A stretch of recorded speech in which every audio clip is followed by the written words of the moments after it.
जय स्वामीनारायण विद्यार्थी मित्रों, 12 साइंसનું આપણે છેલ્લા લેક્ચરમાં ચેપ્ટર કમ્પ્લીટ કર્યું, સૂક્ષ્મજીવ અને માનવ કલ્યાણ. નવું ચેપ્ટર આપણે શરૂ કરીએ છીએ. Chapter number 9, 12 science, chapter number 9, ખાદ્ય ઉત્પાદન. ખાદ્ય ઉત્પાદનમાં ઉન્નતીકરણ માટેની કાર્યનીતિ. ખાદ્ય ઉત્પાદનમાં ઉન્નતીકરણ માટેની કાર્યનીતિ એટલે શું? કે ખાદ્ય ઉત્પાદનમાં વધારો કરવો, અને ખાદ્ય ઉત્પાદનમાં વધારો કરવા માટેની શું કાર્ય પદ્ધતિ છે એને આપણે વિગતવાર આ ચેપ્ટરમાં શીખવાનું છે. શરૂઆતનો એનસીઈઆરટીમાં ચેપ્ટરનો ફકરો આપણે પ્રસ્તાવના સ્વરૂપે આપ્યો છે, એને સમજીએ. વિડીયો લેક્ચર પતે એટલે અહીંયા જે પ્રમાણે સમજાવ્યું હોય એ પ્રમાણે અવશ્ય આપણી એનસીઈઆરટીની બાયોલોજીની ટેક્સ્ટ બુક લઈને એમાંથી રીડિંગ કરવાનું રહેશે. રીડિંગ કર્યા પછી એમાંથી શાંતિથી જોઈને વર્ડ ટુ વર્ડ, શબ્દ લખવાના છે. ક્લાસવર્કની નોટ અહીંયાથી હું મોકલીશ, પણ ચોપડીની ટેક્સ્ટબુકની નોટ્સ આપે બનાવવાની રહેશે, જેથી આપણને line to line, word to word ખબર પડે. તો જ આપણે લાઇન ટુ લાઇન સમજ્યા કહેવાય, વર્ડ ટુ વર્ડ સમજ્યા કહેવાય, તો જ આપણને નીટમાં કામ લાગશે. પ્રસ્તાવના આપણે જોઈએ. ખાદ્ય ઉત્પાદનમાં વધારો શા માટે? શા માટે આપણે ખોરાક ઉત્પાદન વધારે કરવું જોઈએ? તો દેખીતો જવાબ છે, બધાને જ આવડે. વિશ્વની વધતી જતી જનસંખ્યા. દિવસે દિવસે વિશ્વમાં જનસંખ્યા વધતી જાય છે. આ વસ્તી વધારો એક બહુ મોટું પોલ્યુશન કહેવાય. પણ સામે સાયન્ટિસ્ટો પણ જ્યારે 3 અબજની વસ્તી હતી પૃથ્વી ઉપર, ત્યારથી જ એમને ખબર હતી કે જો આવો ને આવો વસ્તી વધારો થતો રહેશે તો 100% અનાજની ખામી પડવાની. માટે એ લોકોએ વેળાસર સંશોધનો કર્યા અને ઓછા સમયમાં વધુ પાક આપે એવા પાકનું સંશોધન કર્યું. એવી સંકર જાતો વિકસાવી, જેને હાઇબ્રિડ સંકરણ પાક કહેવાય. તો આ ખાદ્ય ઉત્પાદન એટલે કે ખોરાક ઉત્પાદન. ખોરાક ઉત્પાદન વધારવા આપણે શું કરવાનું છે? પહેલાં તો એક લાઈનનો પ્રશ્ન થાય, ખાદ્ય ઉત્પાદનનો વધારો શા માટે? તો કે જે વધતી જતી જનસંખ્યા છે, વધતી જતી વસ્તી છે, એને ખોરાકનો પુરવઠો કેવી રીતે પૂરો પાડવો? હવે કે છે એ ખોરાક ઉત્પાદન વધારવા શું કરવું? પેલો તો વધારો શા માટે? હવે પ્રશ્ન આપણને એમ થાય, ખાદ્ય ઉત્પાદન, ખોરાક ઉત્પાદન વધારવા શું કરવું જોઈએ? તો પહેલું પશુપાલન, અને બીજું વનસ્પતિ સંવર્ધન. પશુપાલન તો કે તમે જાણો છો, સામાન્ય શબ્દ છે. ગાય, ભેંસ, ઘેટા, બકરા પ્રાણીઓને ઉછેરવા. સાથે વનસ્પતિ સંવર્ધન એટલે વનસ્પતિ ઉછેર. પણ પશુપાલન રેગ્યુલર મેથડ આપણી પરંપરાગત પદ્ધતિઓથી પશુપાલન કરતા જ આવ્યા છીએ અને કરીએ પણ છીએ. વનસ્પતિ ઉછેર એટલે કે વનસ્પતિ સંવર્ધન એટલે આપણે ઘઉં, ચોખા, જવ, જુવાર, બાજરી, મકાઈ, કઠોળ બધા જ પાક આપણે વર્ષોથી લઈએ છીએ. પણ પશુપાલન અને વનસ્પતિ સંવર્ધન જે આપણે પરંપરાગત પદ્ધતિથી લઈએ છીએ, પરંપરાગત પદ્ધતિનો ઉપયોગ કરીએ છીએ, તો વધતી જતી જે વસ્તી છે ને એને પહોંચી વળાય એમ નથી. કે બહુ ઓછો પાક ઉતરે, બહુ ઓછો ખોરાક મળે અને જનસંખ્યા વધતી જાય છે. કેવી રીતે પહોંચી વળવું? તો એનું સોલ્યુશન, એનું સમાધાન વૈજ્ઞાનિકોએ શું આપ્યું કે આપણે જૈવિક સિદ્ધાંતને આધારે પશુપાલન કરવાનું. બાયોલોજિકલ કેટલાક નિયમો છે, એના આધારે જૈવિક સિદ્ધાંતો જે છે એને આધારે આપણે પશુપાલનથી એનાથી ઉત્પન્ન થતો ખોરાક વધારે મેળવી શકીએ અને વનસ્પતિને પણ ઉછેર કરીને વધુ પાક આપણે મેળવી શકીએ. આવો વધુ પાક મેળવવો અને વધુ ઉત્પાદન મેળવવું હોય તો શું કરવું પડે?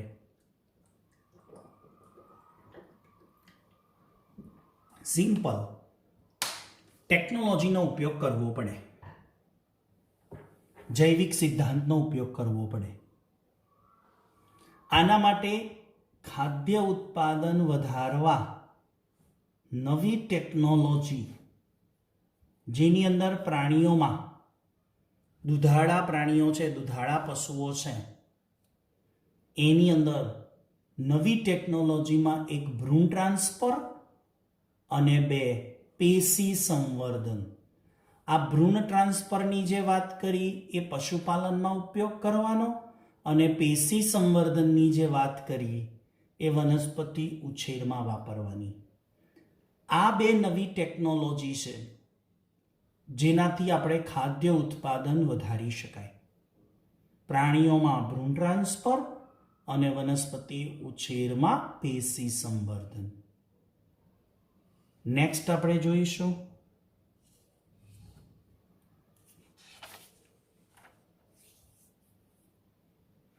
ટોપિક શરૂ થાય છે એનસીઈઆરટી બુકની અંદર ટોપિક છે 9.1, જેનું વિડિયો લેક્ચર પછી આપણે સૌ રીડિંગ કરવાનું રહેશે. અને ત્યાર પછી ટેક્સ્ટબુક પ્રમાણે જેટલું વિડિયો લેક્ચરમાં ચાલે એટલું તમારે ટેક્સ્ટબુક પ્રમાણે લખવાનું રહેશે. એમાં કોઈ પણ પ્રકારની બાંધછોડ નહીં ચાલે. નો આર્ગ્યુમેન્ટ, નો એક્સક્યુઝ. હવે એનસીઈઆરટીનો ટોપિક છે 9.1, એને આપણે શરૂ કરીએ. જે ટોપિકનું નામ છે પશુપાલન. પશુપાલન એટલે શું? બધાને જ ખબર છે, તમને મને, કેમ કે આપણે, તમે અને હું બધા જ આપણે ખેડૂતના દીકરા છીએ. આપણા દાદા પરદાદાઓ ખેડૂત જ હતા. આપણે ક્યાંથી આવ્યા? ગામડેથી આવ્યા છીએ, ગામમાંથી આવ્યા છીએ. તો આપણે 100% જાણીએ છીએ પશુપાલન કોને કહેવાય. એટલે વધુ સરળતાથી સમજણ પડે છે. પશુપાલન એટલે પશુઓનો ઉછેર. પશુઓનો ઉછેર કરવાનો છે અને પશુધન વધારવાની કૃષિ પદ્ધતિ. સિમ્પલ પશુપાલન એટલે શું? ડેફિનેશન, વ્યાખ્યા પૂછાય તો આપણે કઈ વ્યાખ્યા લખશું? પશુઓનો ઉછેર અને પશુધન વધારવાની કૃષિ પદ્ધતિ. જોડે જોડે પશુઓનો ઉછેર પણ કરવાનો છે અને સાથે સાથે પશુઓનું શું કહેવાય, સંખ્યા પણ વધારવાની છે. જો માનવ સંખ્યા વધે છે તો લોકોને ખોરાક ઘટે છે, પણ પશુઓ વધશે ને તો ખોરાક ઘટશે નહીં, ખોરાકનું પ્રમાણ વધશે. આ બધું જ પશુપાલન કોને આવડે? ખેડૂતોને. ખેડૂતો પાસે જરૂરી કૌશલ્ય છે અને કળા છે. જો આપણે ગામડે જતા હોઈએ પોતાના વતનમાં, તો આપણને ખબર છે કે આપણા દાદા રહેતા હોય, મામા હોય, કાકા હોય કે ફુવા હોય, જે પણ આપણે સંબંધી હોય તો જોયું હોય કે પોતે એઝ અ ગ્રામીણ વિસ્તારોમાં ખેડૂત તરીકે પોતે હોય તો એમની પાસે પશુધન ઉછેરવા માટેનું જરૂરી કૌશલ્ય અને કળા હોય. તમને કહેવામાં આવે કે મને કહેવામાં આવે કે ચાલો ભાઈ, કાલથી તમને 2 ગાય અને 2 ભેંસ આપી દેવામાં આવે છે, ફ્રી ઓફની અંદર 2 ગાય અને 2 ભેંસ આપે છે. 2 ગાય અને 2 ભેંસ મિત્રો કેટલા લાખ રૂપિયા થયા? 40-50 હજારની. એક સામાન્ય ગાય અને ભેંસ લેવા જાઓ ને ત્યારે એકના 50,000 થાય. જો 4 આપણને આવા દુધાળા પશુઓ આપે ને તો 2 લાખ રૂપિયાના પ્રાણીઓ થાય. અને 2 લાખ રૂપિયામાંથી તમે ઉપજ મેળવો. એમ કહેવામાં આવે કે આ બધા 4 પ્રાણીઓને તમારે ઉછેરવાના છે. તો તમને મને આવડે? ના આવડે. ખેડૂતને આવડે. કેમ? ભલે આપણે ખેડૂતના દીકરા છીએ, પણ ના કેમ આવડે? આપણે એની સાથે શીખ્યા નથી, અથવા તો આપણને એનાથી દૂર રહ્યા છીએ. પણ ગ્રામ્ય વિસ્તારનો કોઈ બાળક હોય તો એને કઈ રીતે ગાય અને ભેંસ ઉછેરવા એને આવડતું હોય, ભલે ને 12 ધોરણમાં ભણતો હોય. તો ખેડૂતો પાસે એનું જરૂરી કૌશલ્ય અને કળા હોય છે. તો કયા કયા પ્રાણીઓ પશુપાલનમાં આવે? એમાં કંઈ નામ બનાવવાની જરૂર ખરી? તો પણ આપણા મગજમાં લિસ્ટ તૈયાર હોવું જોઈએ. ભેંસ, ગાય, ભૂંડ, ઘોડા, અન્ય ઢોર, ઘેટા, ઊંટ અને બકરી. આ બધા જે પ્રાણીઓ છે ને એ પશુધનના પ્રજનન અને ઉછેર, આ બધા પશુધન કહેવાય. આપણું ધન છે, મની છે, એટલે રૂપિયા, પૈસા, એને જ મની ના કહેવાય. આ બધા જ આપણા મની કહેવાય, પૈસા કહેવાય. કેમ? એક ભેંસને તમે ઉછેરો અને એમાંથી જો દૂધ મેળવો અને દૂધ તમે બજારમાં વેચો તો એનાથી શું થાય? આવક થાય. એટલે પશુધન, એ પશુધનના પ્રજનન અને ઉછેર મનુષ્ય માટે કેવો છે? લાભદાયી છે. ખ્યાલ આવે છે ને મિત્રો? મજાનું ચેપ્ટર છે આ પણ. આગળ જઈએ નેક્સ્ટ ટોપિક, એટલે નેક્સ્ટ. સાથે સાથે પશુપાલનની અંદર બીજી પદ્ધતિ કઈ આવે? મત્સ્ય ઉદ્યોગ પણ આવશે. એવું નહીં કે એકલા દુધાળા પ્રાણીઓ, દુધાળા પશુઓને ઉછેરવા એ જ પશુપાલન, બરાબર છે, એ પશુપાલન કહેવાય. પણ સાથે સાથે અન્ય પ્રાણીઓનો પણ આપણે વેપાર કરીએ છીએ, એમાંથી પણ નીપજ મેળવીને કમાઈ શકીએ છીએ. તો દાખલા તરીકે માછલી છે તો મત્સ્ય ઉદ્યોગ.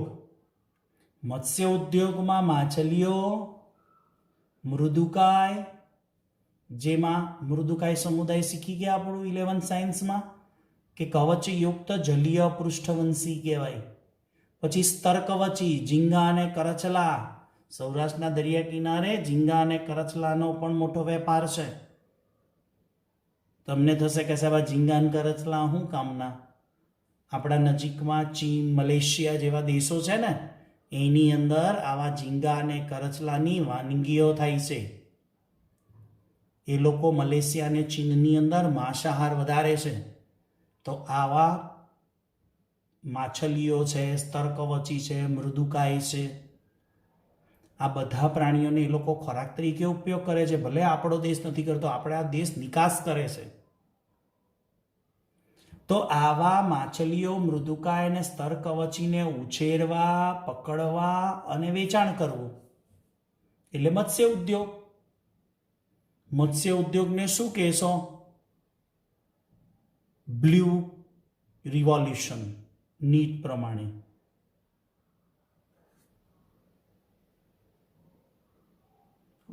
નીલ ક્રાંતિ,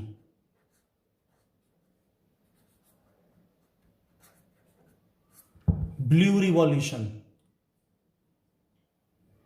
મધમાખી ઉછેર એ પણ જાણીતું છે, જેમાં મધ મેળવવાનું મધમાખીને ઉછેરીને. રેશમ ઉછેર, રેશમ મેળવવાનું, સિલ્ક, બહુ મોંઘું આવે. પશુ ઉત્પાદનો, એમાંથી આપણને શું મળે? આગળ જોઈ ગયા પશુપાલનમાં દૂધ મળે, ઈંડા મળે, કોઈમાંથી માંસ મળે, કોઈમાંથી ઊન મળે, કોઈમાંથી રેશમ મળે, કોઈમાંથી મધ મળે. તો આવા બધા જે પશુ ઉત્પાદનો છે કે મત્સ્યમાંથી માછલીઓ, માછલીઓમાંથી માંસ, પછી પ્રાણીઓ, દૂધાળા પ્રાણીઓમાંથી દૂધ, અને મધમાખીમાંથી મધ, ઘેટા બકરામાંથી ઊન, પછી પેલા કોસેટો આવે ને એમાંથી રેશમના કીડામાંથી રેશમ મેળવવાનું. ચીન અને ભારત પાસે 70% પશુધન છે. કેટલું? ચીન અને ભારત પાસે 70% પશુધન છે અને 25% પશુ ઉત્પાદન વિશ્વ સ્તરે ઓછું છે. ઓલ ઓવર વર્લ્ડની વાત કરીએ ને તો 70% પશુધન ચીન અને ઇન્ડિયા પાસે છે, અને ઓલ ઓવર વર્લ્ડની વાત કરીએ ને તો પશુપાલન 25% હજુ ઓછું છે. આ 25% ઓછું ઉત્પાદન કીધું એ કોને આધારે? જે વધતી જતી વસ્તીને ખોરાક પૂરો પાડવો છે ને એના પ્રમાણમાં 25% પશુ ઉત્પાદન ઓછું છે, પશુપાલન ઓછું છે. 70% તો ચીન અને ઇન્ડિયા છે ફાર્મિંગ. તો નવી ટેકનોલોજીનો ઉપયોગ કરવો પડે. તો આ થયું પશુપાલન વિશે. હવે આપણો નેક્સ્ટ એનસીઆરટી પ્રમાણે ટોપિક આવશે જેની ચર્ચા કરીએ.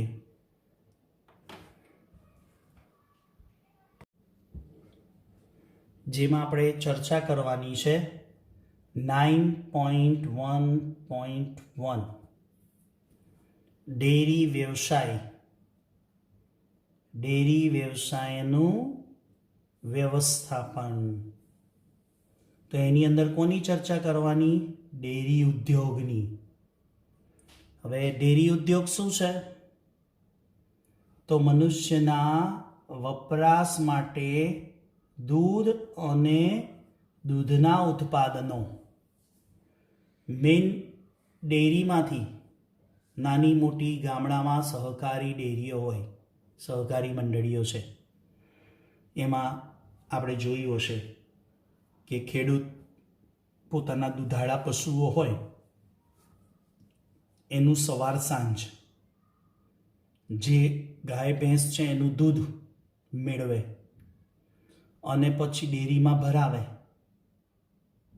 કેટલા ફેટનું દૂધ છે એ ફેટ આધારિત એને ડાયરીની અંદર લખાય કે આજે 10 લીટર દૂધ આટલા ફેટનું છે. તો મહિને અથવા 15 દિવસે એ જેટલા ફેટનું દૂધ હોય, કેમ કે દરરોજ અલગ અલગ ફેટનું થોડોક વેરિએશન આવે, પણ ફેટ એટલા માટે માપે કોઈ ભેગ કરીને લાવે તો.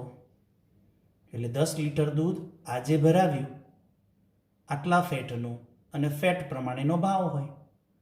એટલે 15 દિવસે, 10 દિવસે કે મહિને હિસાબ થાય. એટલે ઘણું બધું એવું ખેડૂતને મળતર મળતું હોય. તો એ ડેરી ઉદ્યોગ છે આખો. જે દૂધ આપણે કહીએ છીએ આ રીતે આપણા ઘર સુધી કેવી રીતે પહોંચતું હશે? અમૂલ દૂધ પીતા હૈ ઇન્ડિયા, કે દૂધ પીતા હૈ ઇન્ડિયા, એડવર્ટાઇઝ જોઈ છે ને? બોલો તો બધા. અમૂલ દૂધ પીતા હૈ ઇન્ડિયા. ક્યાંથી આવે છે આ બધું? કેવી રીતે મેનેજ થતું હશે? છે કે આપણા ઘર સુધી અમૂલ દૂધની કોથળી આવે છે, ગોલ્ડ, તાજા, શક્તિ. આખું મેનેજમેન્ટ સમજવા જેવું છે. એને જ કહેવાય ડેરી વ્યવસાય અને એનું વ્યવસ્થાપન. આપણે તો માત્ર એક ખેડૂતને ગામડે જોયો છે કે એની 2 કે 3, 4, 5 જે દૂધાળા પશુઓ છે એનું દૂધ કાઢી અને ડેરીમાં ભરાવી આવે છે. હવે એ મનુષ્યના વપરાશ માટે દૂધ અને દૂધના ઉત્પાદનો, દૂધ પછી દૂધનું ઉત્પાદન શું આવે? દહીંથી શરૂ થાય. દૂધ પછી સીધું બનતું શું? દહીં. પછી છાશ, માખણ, ઘી, પછી ઘણી બધી પ્રોડક્ટ છે, આઈસ્ક્રીમ, દૂધનો પાવડર, એ દૂધના ઉત્પાદનો કહેવાય. એના માટે દૂધાળા પ્રાણીઓનું વ્યવસ્થાપન કરવું.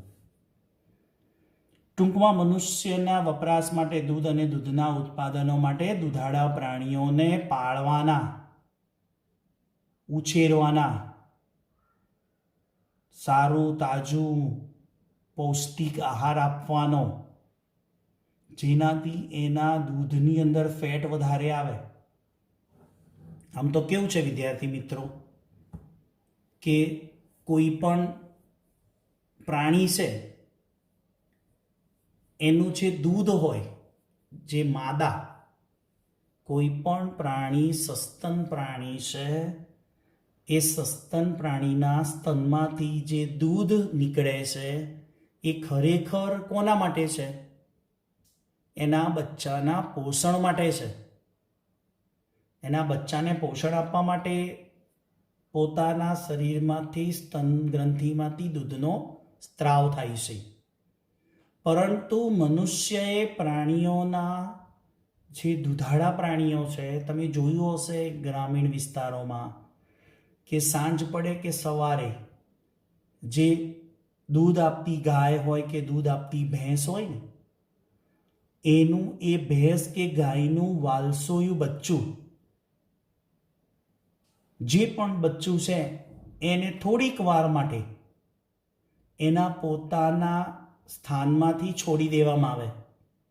એ છોડી દે એટલે એ વાછરડું કે વાછરડી કે પાડી કે પાડો, એ નાનું બચ્ચું છે, એ તરત જ દોડીને ક્યાં જશે? જોયું હશે, તરત જ પોતાની માતાના સ્તનમાંથી દૂધ પીવા માટે દોડે છે. પછી શું કરે મનુષ્ય? એ બચ્ચાને, એ વાછરડીને અથવા તો એ ગાયના ભેંસના બચ્ચાને થોડીક વાર માટે દૂધ પીવા દેશે, સ્તનપાન કરવા દેશે.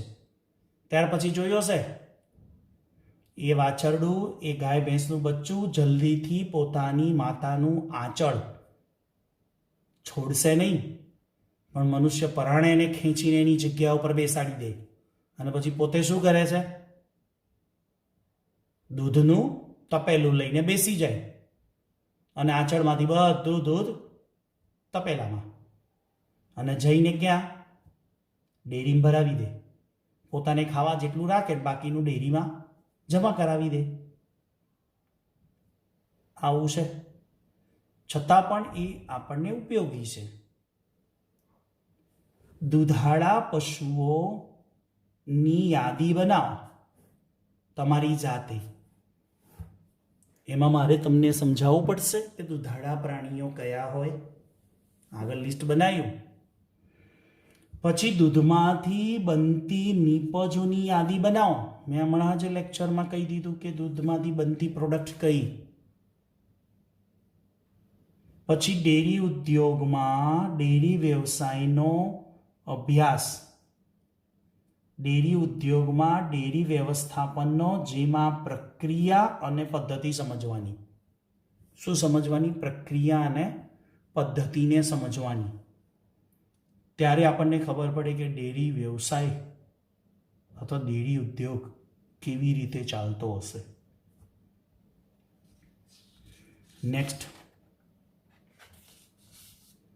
દૂધની ઉત્પાદકતા અને ગુણવત્તામાં સુધારો કરવા માટેના જરૂરી સૂચનો. આપણે જે તે દૂધાળા પ્રાણીઓ છે એનું દૂધ સારી ક્વોલિટીનું જોઈએ. દૂધ સારી ક્વોલિટીનું જોઈએ એટલે કેવું સારી ક્વોલિટીનું? જેના ફેટ વધારે હોય.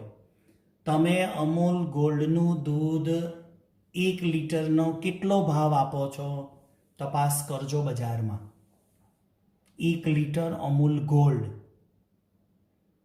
અને જો ગામડે તમે કોઈ પણ પ્રાણીનું આંચણમાંથી નીકળેલું દૂધ એકદમ મીઠું લાગે, ગાય ભેંસનું દૂધ એકદમ મીઠું અને સ્વીટ લાગે, અને જૂના જમાનામાં ઘણી ગાયો એવી હતી કે અંદર ખાંડ નાખી હોય ને એવો ટેસ્ટ આવે, અને કેટલું જાડું દૂધ હોય, કેટલા ફેટનું દૂધ હોય કે અંદર જો તમે દૂધના વાટકાની અંદર આંગળી નાખો ને, અને જ્યારે આંગળી બહાર કાઢો ને ત્યારે આખી આંગળી આપણને દેખાય નહીં, એટલું જાડું અને થીક દૂધ હોય કે આપણી આંગળીને ચોંટી ગયું હોય.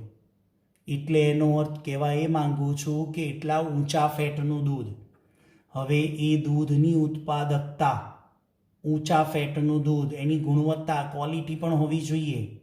એનો સુધારો, એનો ચેન્જીસ કરવો હોય તો આપણે એ પ્રાણીનો ઉછેર કેવી રીતે કરવો પડે, તો એના સૂચનો છે. અગત્યનો પ્રશ્ન છે, થિયરી છે કે ઉચ્ચ ઉત્પાદન ક્ષમતા ધરાવતી સારી જાતની નસલ વાપરવાની. એટલે આપણને ખબર છે કે ભાઈ આ ગાય અને ભેંસ એ કઈ જાતિની છે, એ સારી જાતની નસલ વાપરવાની. નસલ એટલે ઓલાદ. સારી જાતિની ગાય કે ભેંસ વાપરવાની. એની જાતથી ઓળખાય. એ જાતની ગાય અને ભેંસ તમે લાવો ને તો એનું દૂધ ઉત્પાદન સારું હોય. એના દૂધણા કાળ. તમને થયું સાહેબ શું બોલ્યા? દૂધણો કાળ એટલે શું? કે જ્યારે કોઈ માદા પ્રાણી બચ્ચાને જન્મ આપે, ફરી બોલું છું, કોઈ માદા પ્રાણી બચ્ચાને, સસ્તન માદા પ્રાણી બચ્ચાને જન્મ આપે ત્યારે એ બચ્ચાના પોષણ માટે માતાના સ્તનમાંથી દૂધનો સ્ત્રાવ થાય. એ સિવાય નહીં. એ જે દૂધનો સ્ત્રાવ થાય છે એ અમુક સમય સુધી યથાવત રહેતો હોય, લગભગ 5 મહિના કે 6 મહિના સુધી કે વર્ષ સુધી એ દૂધનો સ્ત્રાવ થતો હોય, પણ એ બચ્ચાના પોષણ માટે. પણ મનુષ્ય આવા દૂધાળા પ્રાણીઓને માંથી દૂધ મેળવવાનું શરૂ કરી દીધું. ગાય, ભેંસ, ઊંટ, બકરી બધાના દૂધ આવે બજારમાં. અમૂલની અંદર આ બધા જ દૂધ એકઠા થાય છે. તો સારી જાતની જો આપણે નસલ વાપરીએ, ઓલાદ, ઊંચી જાતની ઓલાદ, તો આપણને વધુ દૂધ ઉત્પાદન મળે. જાફરાબાદી ભેંસ, તમને એક ગાયનું નામ કદાચ સાંભળ્યું હશે, મને વાત કરવાની ઈચ્છા થાય. સાન્તા ગર્ટુડિસ સાંભળ્યું છે? ના સાંભળ્યું હોય તો લખી દો, સાન્તા ગર્ટુડિસ.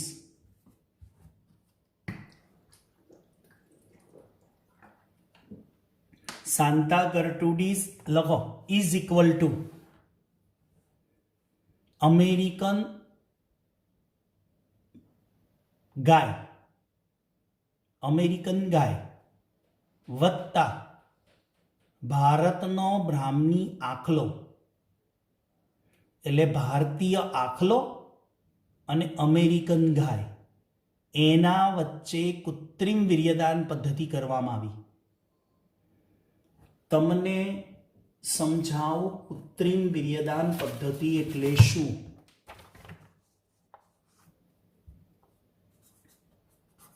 કદાચ આપણે કોઈ ચર્ચા થઈ હોય કૃત્રિમ વીર્યદાન પદ્ધતિ. હા, યસ, આઈ થિંક આપણે 12 સાયન્સનું ચેપ્ટર સપુષ્પી વનસ્પતિ ચાલ્યું, રાઈટ?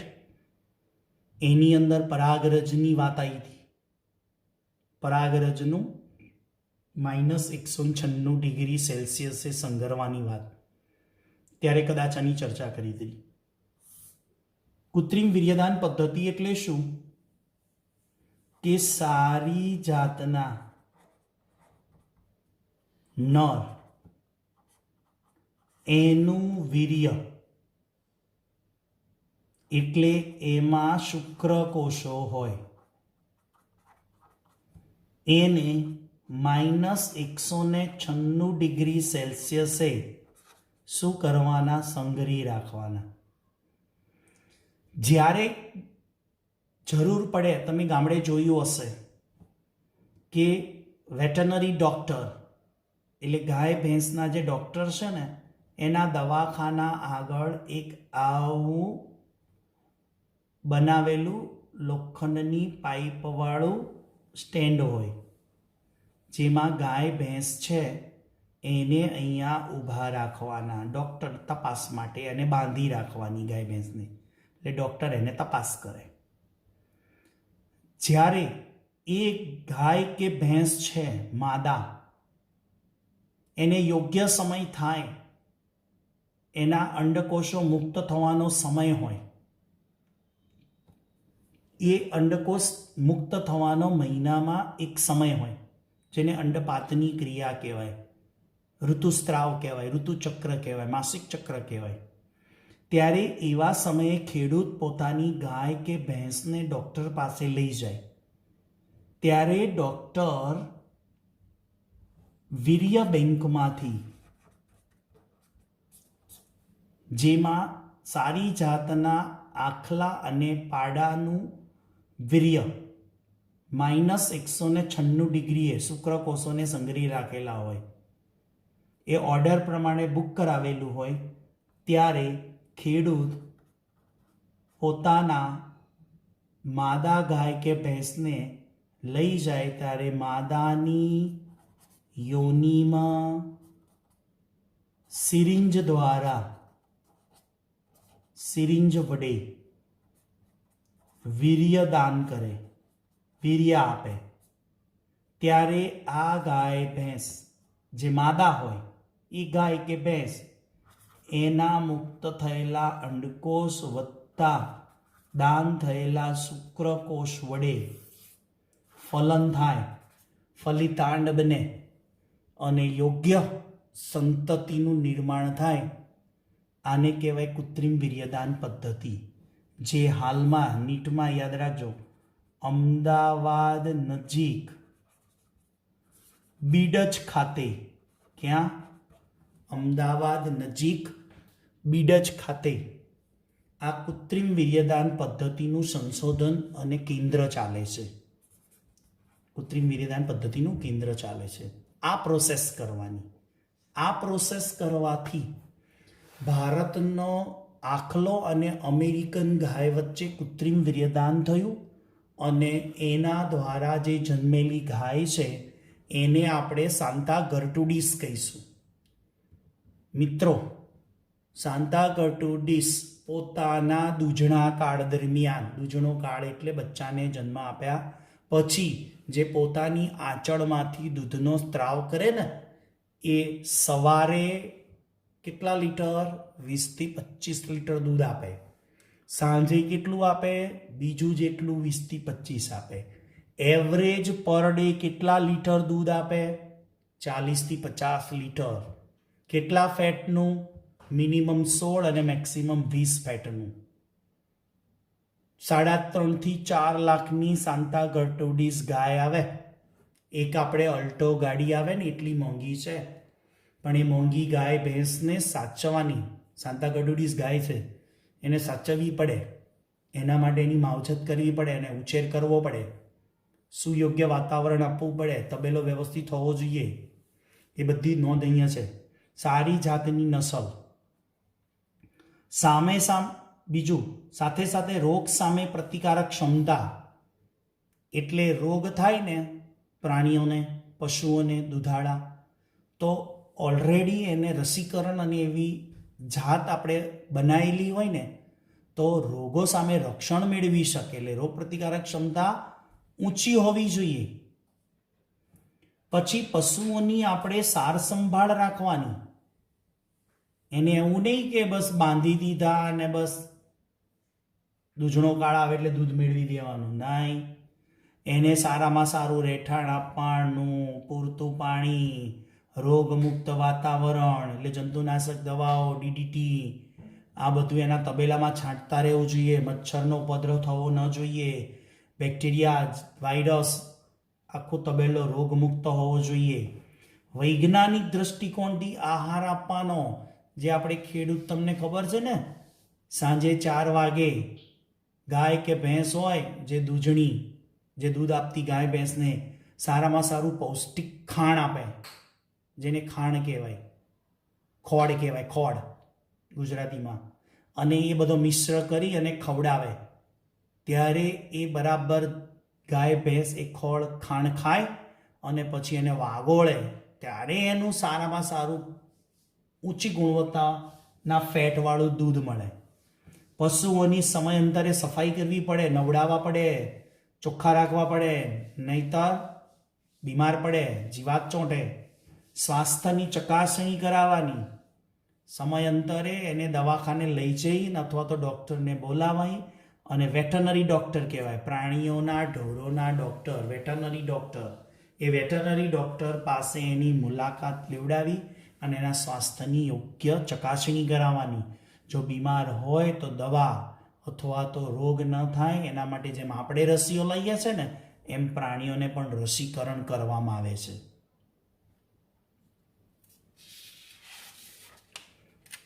નેક્સ્ટ એમાં જ પોઈન્ટ છે પશુઓને દોહવાની યોગ્ય પદ્ધતિ.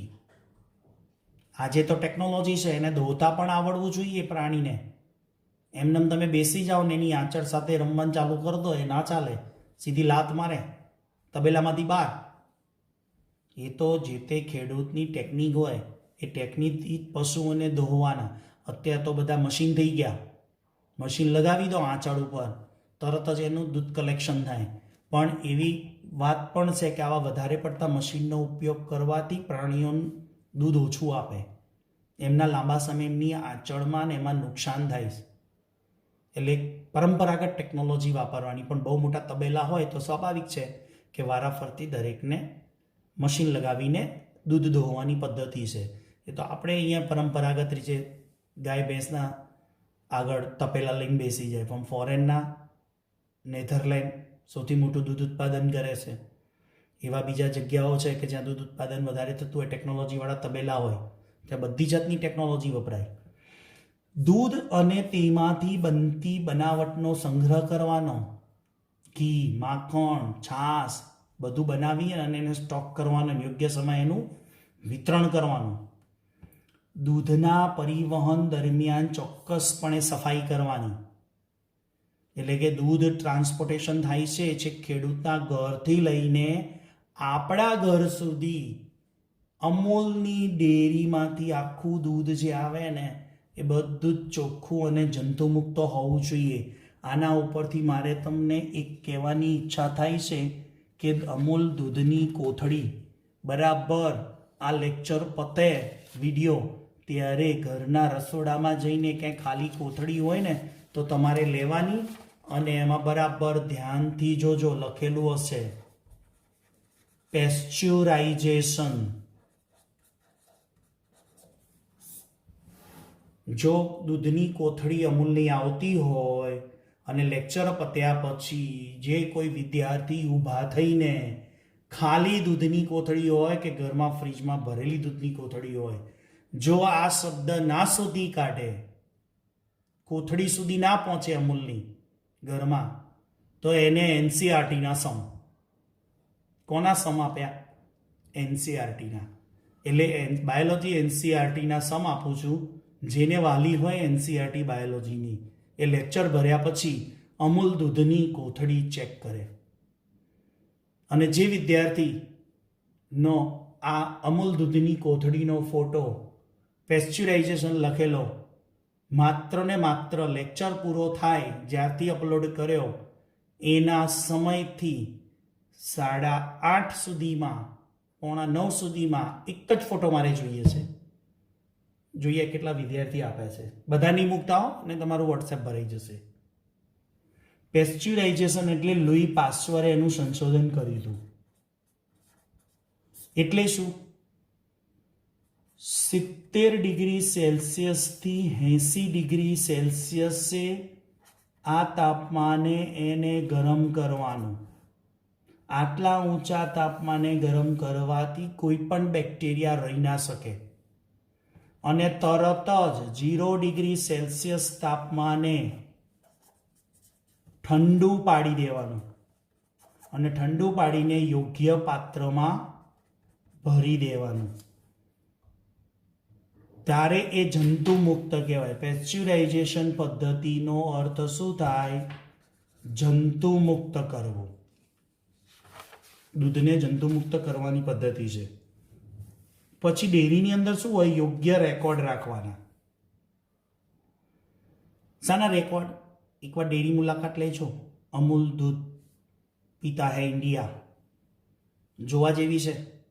ઘણી સોસાયટીઓમાંથી મહિલાઓને એક લક્ઝરીની અંદર અમૂલ દૂધમાંથી આવે અને લઈ અને આખી અમૂલ દૂધની ડેરી સમજાવે છે, બતાવે છે કે કેવી રીતનું કામકાજ થાય છે.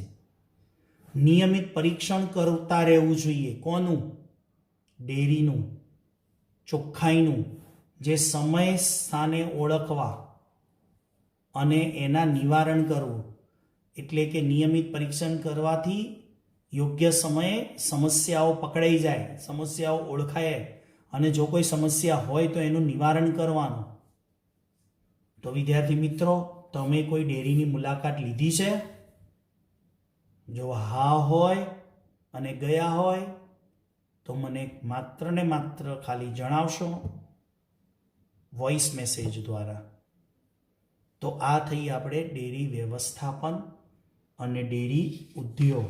કાલે થોડી આ વિડીયો લેક્ચર પત્યા પછી નેક્સ્ટ વિડીયો લેક્ચરમાં થોડીક ડેરી ઉત્પાદન અને ડેરી વ્યવસાય ઉપર નીટ રિલેટેડ થોડીક વાત કરીશું. ત્યાં સુધી સૌને જય સ્વામિનારાયણ.